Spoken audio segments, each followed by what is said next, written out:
think it's my imagination that we have been exposed to a very combative environment, certainly in the United States, over the past 18 months or so, as we've lived through an election cycle and have now elected what I think most of us would describe as a very combative personality.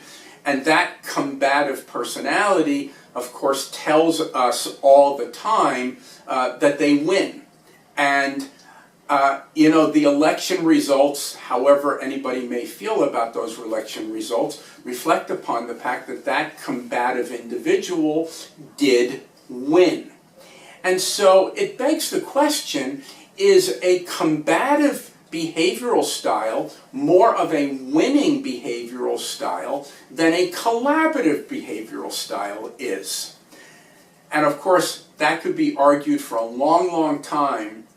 And I would suggest to you that your style, in what is most natural to you, is your most effective style.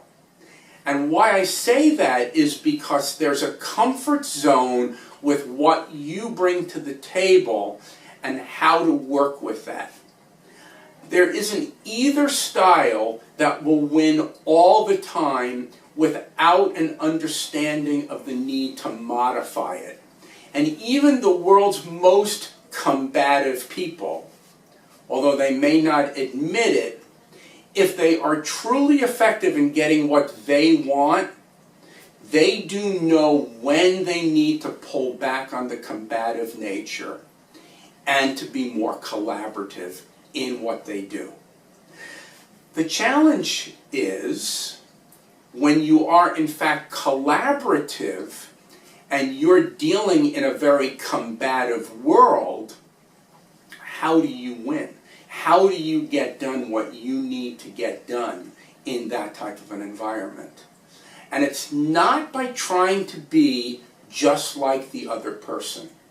Because combativeness and collaborativeness have to do with how things are going to move forward and whether or not we're working in conjunction with each other or whether one person is trying to impose their will on the other person.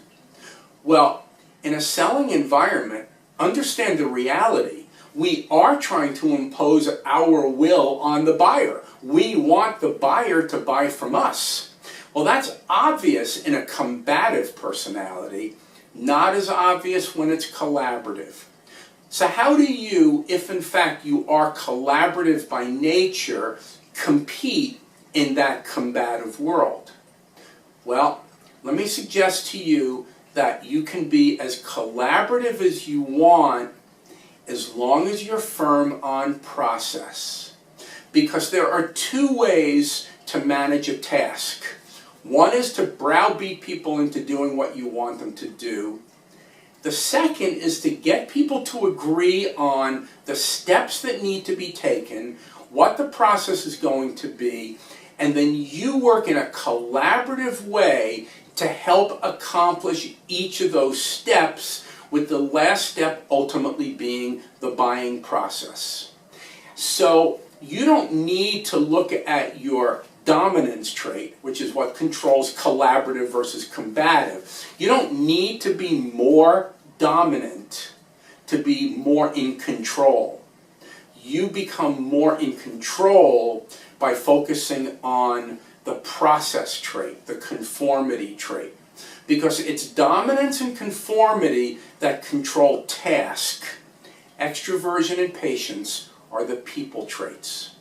So whether or not you are combative or collaborative, use your natural behavioral style and recognize what you need to do. If you're more collaborative, you want to focus on the process.